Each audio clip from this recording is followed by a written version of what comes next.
जिस प्रकार से सरकारी ज़मीन को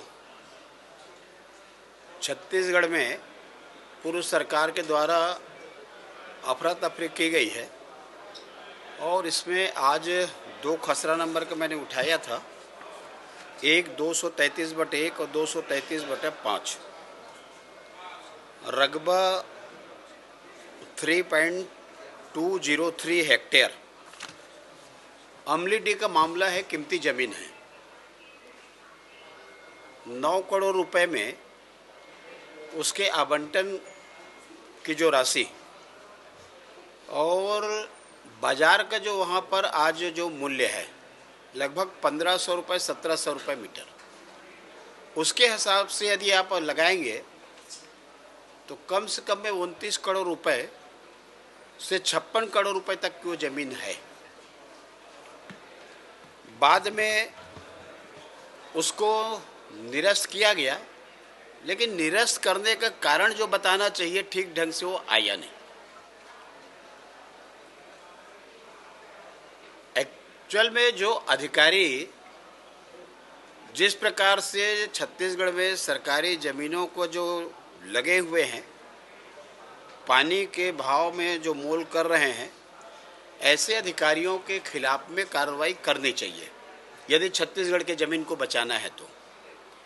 ये तो एक प्रतीक के रूप में है एक मामला। पूरे छत्तीसगढ़ में ज़मीन की बड़े मात्रा में बंदरबाट हुई है और उसको लेकर के लोगों में नाराज़गी भी, और इसमें जो कार्रवाई होनी चाहिए वो कार्रवाई ठीक से नहीं होने के कारण में ज़मीनों का बंदरबाट हो रहा है। इसमें अंत में इसका यही है कि उसको निरस्त किए हैं और निरस्त सरकार को करनी पड़ी, क्योंकि निरस्त इसलिए करनी पड़ी, यदि लीगल नियमों का पालन किए होते तो निरस्त करने की आवश्यकता नहीं थी। लेकिन जिस प्रकार से अधिकारियों के द्वारा मनमानी किया गया और मनमानी करने के कारण में उनको सरकार को निरस्त करनी पड़ी है। आपने ये भी कहा कि गलत जानकारी दी जा रही है, अधिकारियों को संरक्षण दिया जा रहा है, उस पर किसी निश्चित रूप से अधिकारियों को संरक्षण दिया जा रहा है। इसमें जो मंत्री जी का जवाब आया है और जवाब के ही परिशिष्ट में उसमें दिया हुआ है कि आवंटन किया गया है।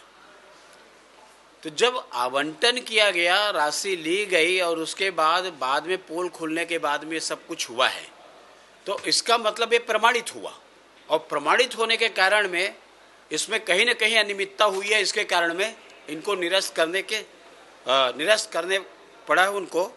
लेकिन जिन अधिकारियों के खिलाफ में कार्रवाई होनी चाहिए उन अधिकारियों के खिलाफ में कार्रवाई नहीं हुआ।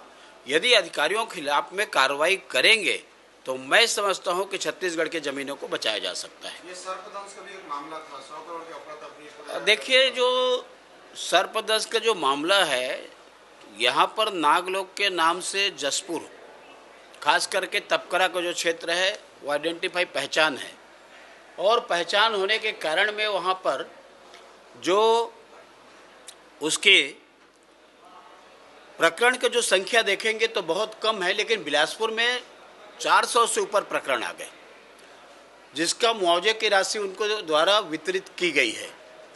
इस पर मंत्री जी से हमने ये जानना चाहा कि उसका मापदंड क्या है, आधार क्या है कि उसको मुआवजा किस आधार पर दिए गए इतने बड़ी मात्रा में। अंत में मंत्री जी ने स्वीकार किया है कि उसकी हम जांच की मांग की है और उन्होंने कहा कि हम इसकी जांच कराएंगे, क्योंकि 4 लाख रुपए उसको आपदा राशि दी जाती है कि किसी के सर्पदंश से मृत्यु हुई है। लेकिन जो परिवार के जो सर्पदंश से मृत्यु हुई है, निश्चित रूप से उनको वो राशि मिलनी चाहिए। लेकिन जितनी बड़ी तादाद में उसको जो बताया गया है, कहीं ना कहीं लोगों में शंकाएं प्रकट हो रही है और इसलिए उसकी हम जांच की बात किए और उसमें मंत्री जी ने कहा कि हम इसकी जांच कराएंगे। निश्चित रूप से जांच कराने से जो पैसे का जो उचित लोगों को जो मिलनी चाहिए और उसके बजाय किसी को भी मिल जाए तो इस पर ब्रेक लगेगी, आने वाले समय में अंकुश लगेगी।